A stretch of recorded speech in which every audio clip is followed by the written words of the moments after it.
I stare at the cream envelope in my hands, my heartbeat stuttering against my ribs. My mother's handwriting slashes across the front in her perfect penmanship, the kind that belongs on wedding invitations and thank you notes, not communications with the daughter she helped exile. My pristine Portland apartment feels suddenly airless. Outside, spring rain taps against the windows, a persistent reminder of the Pacific Northwest I've made my refuge. For 11 years, I've calibrated my life to the millimeter me work, my space, my heart all carefully arranged to keep chaos at bay. Then this arrives. I slide my finger under the sealed flap, the paper slicing a thin, bloodless cut, a fitting first injury. Inside, the invitation gleams with gold embossing and promises. Dr. Mallory Keaton and Travis Langford. Request the honor of your presence. The Fairmont Regency. Of course. Where else would my half-sister celebrate her triumph but in Seattle's monument to old money and discretion? My hands tremble as I read Travis Langford's name again. Not a common name, but common enough that I prayed for coincidence. But no small photo confirms it. The same sharp jawline, the same practiced smile that watched me fumble through my research presentation 3 years ago. The same man who looked me in the eye and said, "Perhaps something less ambitious would suit someone with your background." He hadn't known I was a Keaton then. Now he's marrying one. The irony would be delicious if it weren't choking me. I sink onto my couch, invitation still pinched between my fingers. Memories ambush me without permission. 11 years ago, my father's house. "I swear I didn't take it," I said, my voice raw from repeating the same defense for hours. "I only went into your bathroom to unplug Mallory's curling iron. She left it on." Celia's perfectly lined eyes narrowed, her composure glacial except for the slight tremor in her manicured hand. "The ring was there this morning. You were the only one who entered our room today." "I didn't." "A $9,000 sapphire doesn't just vanish, Vada." She spat my name like something bitter on her tongue. Mallory stood slightly behind her mother, tears tracking dramatic paths down her 17-year-old face. The performance was flawless. The wounded sister, the violated daughter. Maybe she needed money for something, she whispered just loud enough. For school or something else. The implication hung like poison in the air. But it was my father's silence that truly gutted me. Charles Keaton, attorney at law, champion of evidence and due process, stood in the doorway of his bedroom and watched his wife convict his oldest daughter without a shred of proof. "Dad," I said, turning to him. "You know I wouldn't." His eyes met mine, then slid away. "Celia keeps meticulous inventory of her jewelry." Not, "I believe you." Not, "There must be another explanation." Just tacit acceptance of my guilt. "I want you out of this house," Celia said, "until you can admit what you've done and make restitution." I looked at my father again. His jaw tightened, but no defense came. "Fine," I whispered, dignity the only thing I had left to salvage. "I'll get my things." By morning, I was gone, financially cut off, emotionally exiled, 23 years old with half a master's degree and nowhere to go. I managed to finish school through sheer stubborn will, waiting tables and taking out loans that would shadow me for years. Then came the anonymous blog post that circulated through my department raising concerns about my character. The sudden rejection of my grant application despite stellar preliminary reviews. No concrete proof it was Mallory, just the ghost of her handiwork, always invisible, always devastating. Back in my apartment, I traced the embossed lettering of the invitation. 11 years of estrangement, and now this an invitation that feels more like bait. My phone buzzes. "Jareth." "Hey," I answer, my voice steadier than I feel. "Meeting just wrapped. How's your day?" His voice carries the calm certainty I've come to depend on. "Interesting mail today." "Bills or opportunity?" he asks, our usual shorthand. "Neither. An invitation. To Mallory's wedding." The silence tells me he understands the magnitude. "Are you okay?" I walk to my office, where a locked cabinet holds 11 years of meticulous documentation, emails, financial records, screenshots. Evidence of a pattern I've tracked with the precision of the data analyst I became. "They think this is bait," I say, my voice strengthening. "It's actually my chance." I pick up a pen, filling out the RSVP card with steady hands. Vada Keaton plus guest will attend. Other memories flash back. My graduate apartment was so small that when I stretched my arms out, I could almost touch both walls. But that night, It felt expansive with possibility. So this algorithm analyzes food deserts against income data? Mallory leaned forward on my futon, her manicured fingers tracing the lines on my laptop screen. At 22, my half-sister somehow made even a ratty college sweatshirt look elegant. Not just that. I refilled our plastic cups with the cheap Merlot I'd splurged on for her visit. It predicts nutritional outcomes based on transportation routes, store inventory patterns, and seasonal availability. Nobody's combined these factors before. The data hummed with purpose on my screen, thousands of hours distilled into elegant columns and rows. My advisor had already called it groundbreaking, a community health revolution waiting to happen. And this helps poor people how? Mallory's question sounded genuine, lacking her usual venom. I sat beside her, our shoulders touching in a rare moment of sisterhood. A 7-year-old in North Portland shouldn't get diabetes because their neighborhood only has convenience stores. My model helps city planners identify exactly where to incentivize grocery stores, farmers markets, or transportation options. It's brilliant, she whispered.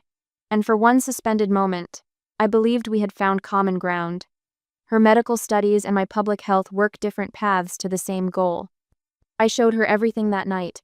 The proprietary algorithm, the 3 years of community surveys, the statistical innovations my advisor said could change how we approach urban nutrition. When she left the next morning, she hugged me tightly.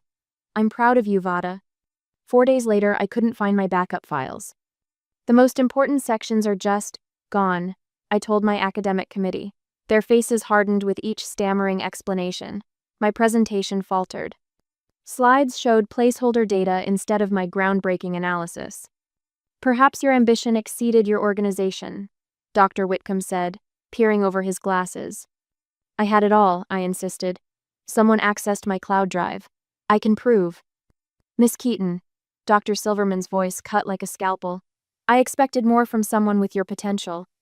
I left the room with my academic reputation in tatters, my fellowship application withdrawn, my graduation delayed indefinitely. Depression came for me like high tide, insidious and complete. I stopped attending classes, stopped answering calls, stopped believing in systems designed to reward merit and punish dishonesty. Until the alumni newsletter arrived 3 months later. Keaton Scholar revolutionizes community nutrition model. The headline announced over a photo of Mallory accepting an oversized check. My limbs went cold as I read phrases I'd written myself, methodologies I'd developed through countless all-nighters, even my data visualization color scheme. I printed the article with shaking hands, then found her thesis in the university database, downloaded every page, highlighted every sentence lifted from my work. This can't be happening, I whispered to my empty apartment. But it was.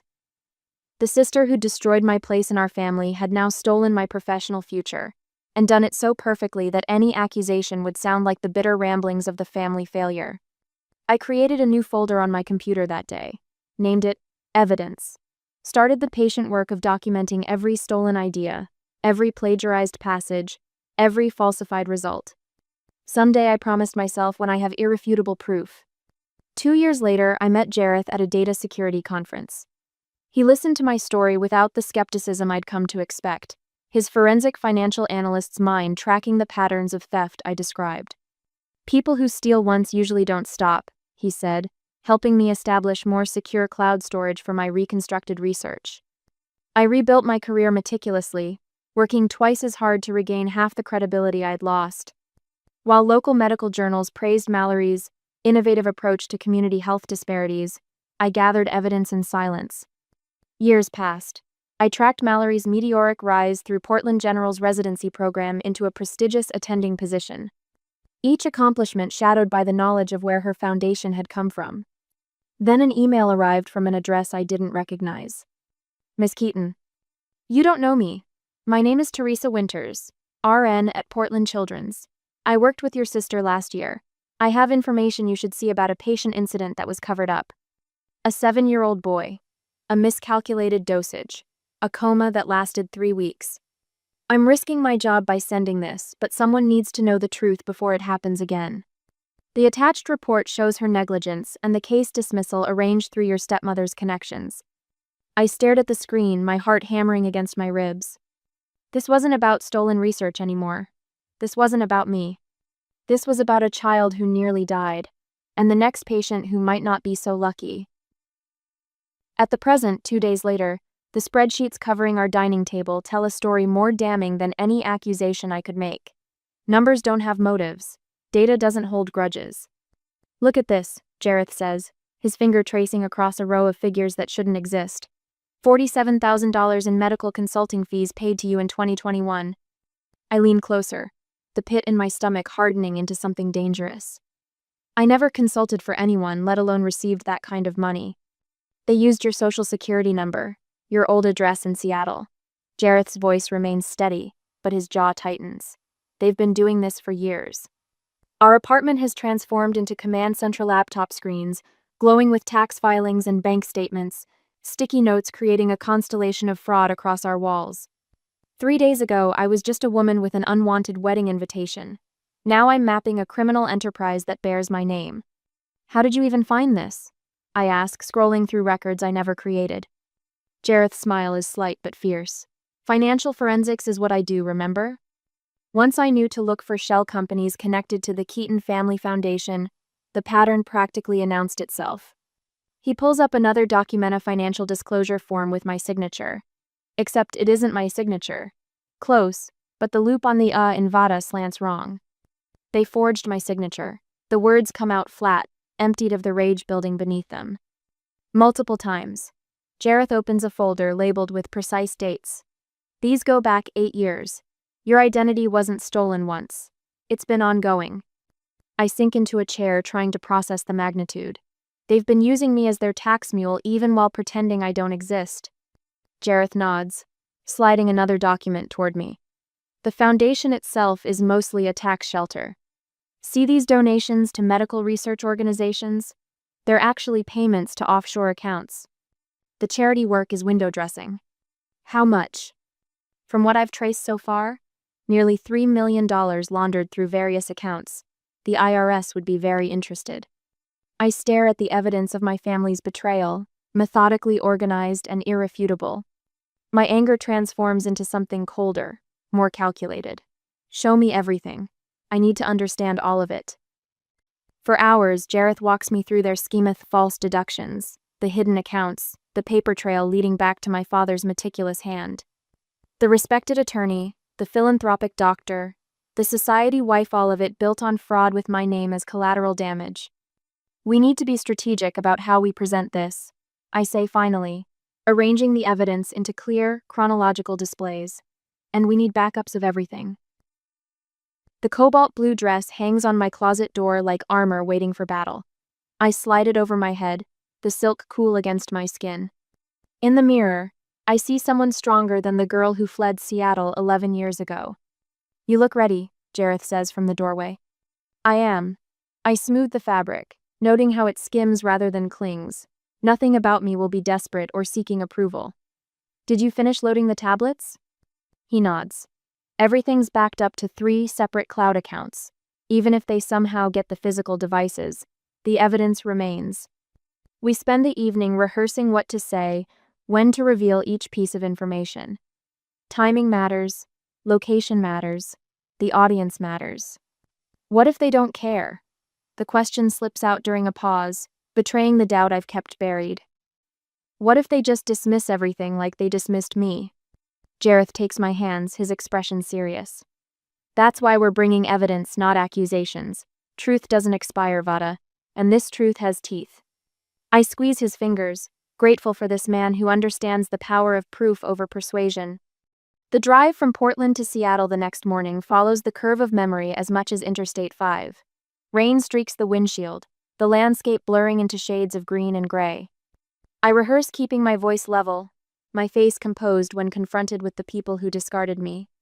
Remember, you're not asking for anything, Jareth reminds me as farmland gives way to suburbs.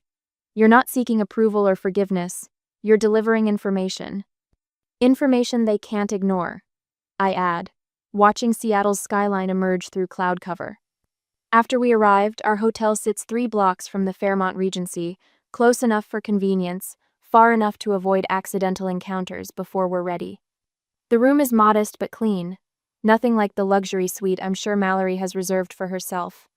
We spread our evidence across the bed one final time, reviewing each document, each bank statement, each forged signature. The contingency plans, the backup files, the careful script that will guide us through tomorrow's confrontation. My phone buzzes. A voicemail icon appears beside my mother's name, a woman who hasn't called me in over a decade. I press play, setting it to speaker so Jareth can hear. Vada, darling. Celia's voice oozes warmth that never existed between us. We're just thrilled you're coming tomorrow. Simply thrilled. Do call me back. I'd love to hear what you've been up to all these years. Maybe we could have breakfast before the rehearsal? There's so much to catch up on. The transparent attempt to gather intelligence before tomorrow's event almost makes me laugh.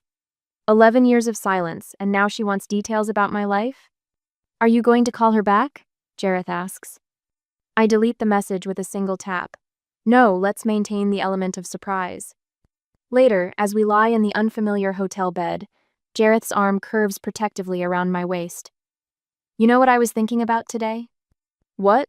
I ask, watching headlights trace patterns on the ceiling. How family is supposed to be the people who know you best and love you anyway, but sometimes the people who know you least are the ones who share your DNA. I turn toward him, finding his eyes in the dim light. And sometimes the people who know you best are the ones who help you build spreadsheets of evidence. His laugh is soft against my hair. That's us, spreadsheets and justice. I rest my head against his shoulder, feeling more certain with each breath. Tomorrow, they'll learn data doesn't lie. The Fairmont Regency Ballroom shimmers with old money and new ambition the next day. Crystal chandeliers cast prismatic light across white tablecloths while Seattle's elite circle like sharks, trading business cards and calculated compliments. I adjust the sleeve of my cobalt dress armor disguised as elegance. Ready? Jareth asks, his hand warm against the small of my back. I nod, scanning the room. As I'll ever be. We enter without fanfare, yet heads turn. Conversations pause mid-sentence. The power of the unexpected, I've learned to wield it like a scalpel. 11 years of absence transformed into a precisely timed entrance. My mother spots me first. Celia stands near a ice sculpture, champagne flute frozen halfway to her lips. Her smile calcifies perfect teeth, dead eyes. She whispers something to my father, whose head snaps up with such force I'm surprised he doesn't injure himself. Vada! Mallory's voice cuts through the murmur. She glides toward me in white silk, arms outstretched, performing sisterly joy with Broadway precision. You came! I accept her embrace, noting how her fingers tremble against my shoulder blades. Congratulations, I say, my voice steady. Beautiful venue. Travis, come meet my sister. She beckons her fiancé, who approaches with the cautious step of someone crossing thin ice. Recognition flickers in his eyes the moment they meet mine. 3 years ago, those same eyes dismissed my research presentation with a single, contemptuous glance. Now they widen with alarm. Dr. Keaton, I say, extending my hand. We've met before. University of Washington Medical Research Symposium, 2022. His hand is cold. Miss Keaton. What a surprise. Vada works in data analytics now, Mallory interjects, her laugh brittle. In Portland. Data integrity, specifically, I clarify. Fascinating field. Patterns emerge when you know what to look for. Travis swallows visibly. Interesting. Not just recognition, there's fear there. Jareth squeezes my elbow, gentle your signal to circulate. We move through the reception like water, pausing at strategic intervals, gathering fragments of conversation like evidence. Youngest chief resident in the hospital's history. Groundbreaking paper on nutritional interventions. Celia must be so proud. 2 brilliant daughters. My father intercepts us near the bar, bourbon clutched in his hand like a shield. His face has aged beyond his 62 years, new lines carved around his mouth. Vada. He attempts a smile. You look successful. Not, I've missed you. Not, I'm sorry. Just an assessment of my apparent value. Dad, I reply, you look tired. His flinch is nearly imperceptible. Listen, about what happened. Charles.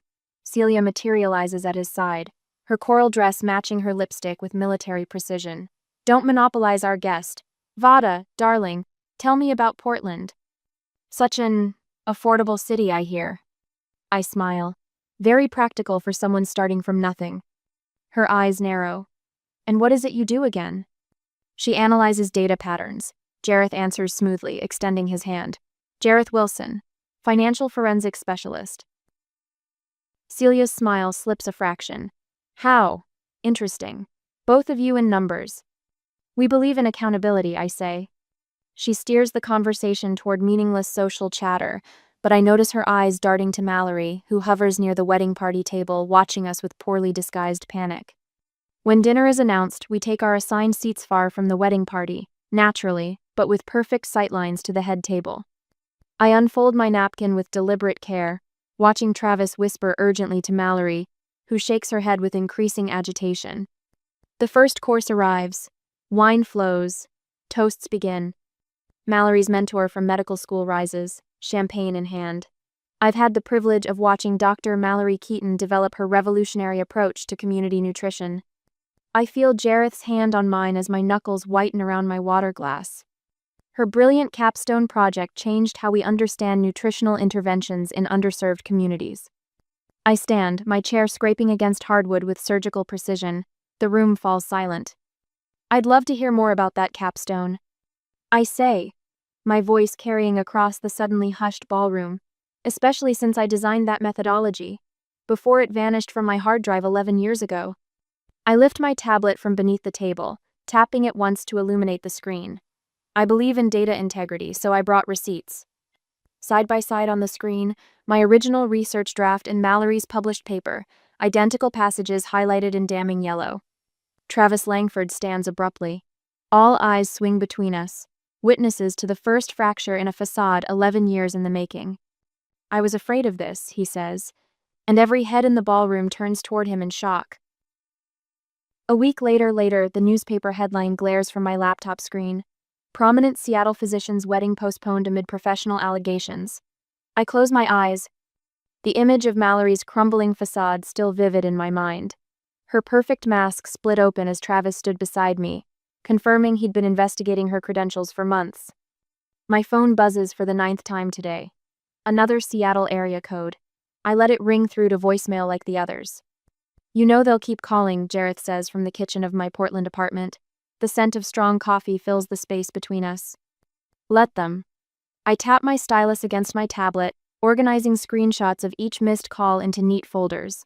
Every contact is evidence now. The voicemail notification appears. I put it on speaker. Vada, this is your father. His voice sounds older than I remember from just days ago. What you've done to your sister, to this family, is unconscionable. We raised you better than this. Call me back so we can discuss how to fix this mess you've created. Jareth glances at me, eyebrows raised. Interesting take on reality. Classic Charles Keaton, I say, filing the audio recording, still blaming the wrong daughter. My email pings with a notification from an unfamiliar address. The subject line reads, Washington State Medical Board, case number 47,291. Jareth moves behind me, hand resting lightly on my shoulder as I open it. Miss Keaton, I read aloud. This letter confirms receipt of your documentation regarding Dr. Mallory Keaton. The board has determined sufficient evidence exists to warrant a formal investigation. You will be contacted regarding testimony within 14 business days. They're taking it seriously, Jareth says. That was fast. Teresa's documentation made the difference. The whistleblower nurse's evidence turned my personal grievance into a public safety concern. No medical board can ignore a 7-year-old in a coma. I open another browser tab, typing Langford Medical Solutions whistleblower. The search results populate with articles from medical watchdog blogs. 3 days ago, these sites received anonymous packages containing Teresa's documentation about Mallory's negligence. The story spreads like wildfire through healthcare circles. Look, I point to a fresh headline. Seattle Memorial has removed her profile from their physician directory. Jareth squeezes my shoulder. How does it feel?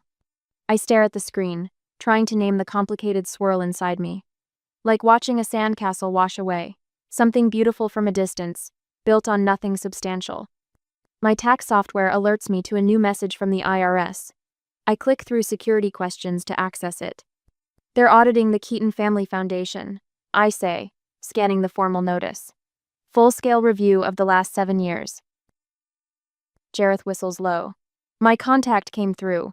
When they find those falsified tax forms with your stolen identity, they already have. I scroll further down the document. Look at this paragraph. This notice confirms Vada Elizabeth Keaton bears no liability for previously filed documents under investigation. They're formally clearing me. I lean back in my chair, 11 years of vigilance crystallizing into this moment. Data always tells the truth eventually. The doorbell rings, unexpected and jarring. Jareth moves to the security monitor while I close my laptop.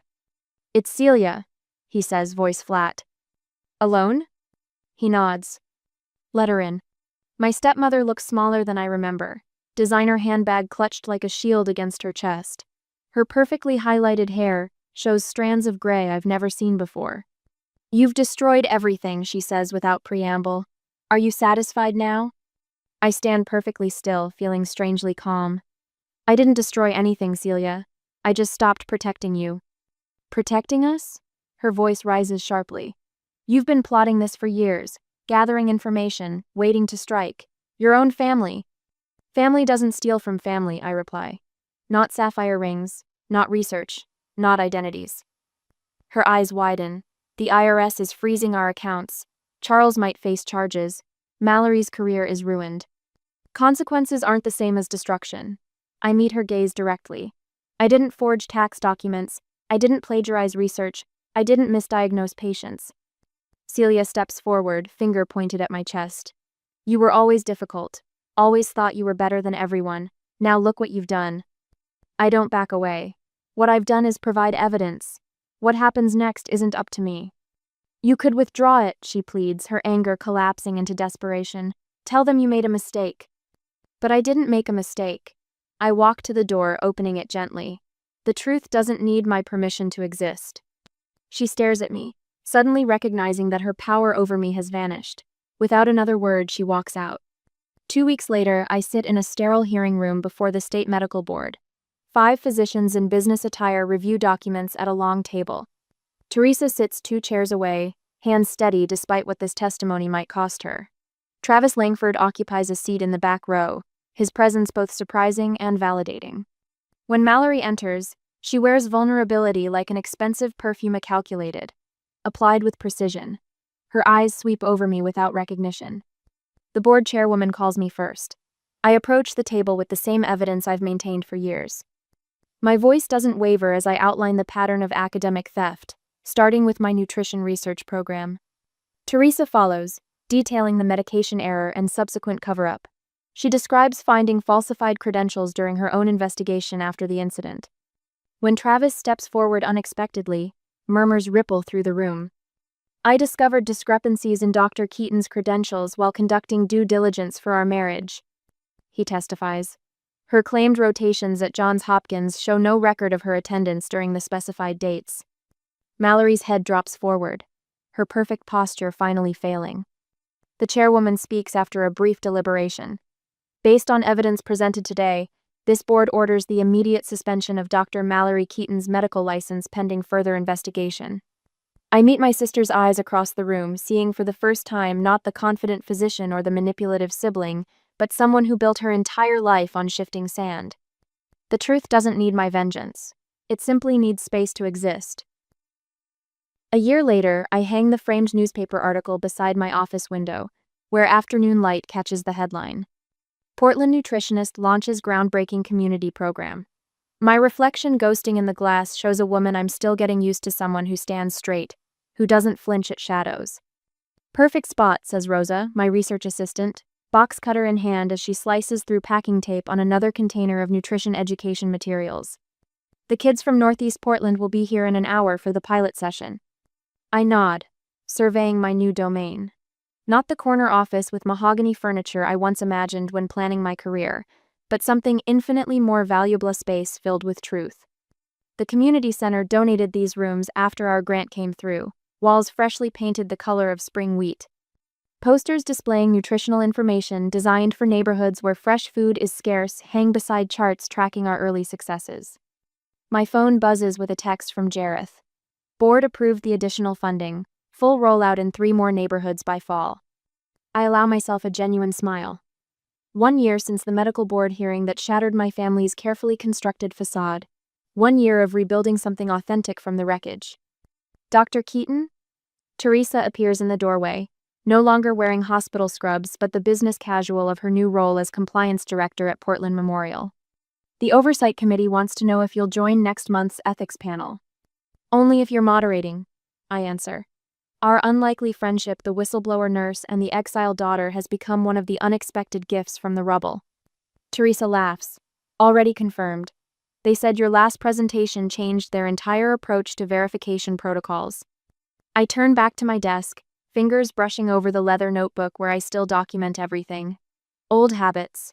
The drawer below holds a single cream envelope, the wedding invitation that set everything in motion. I don't need to open it anymore.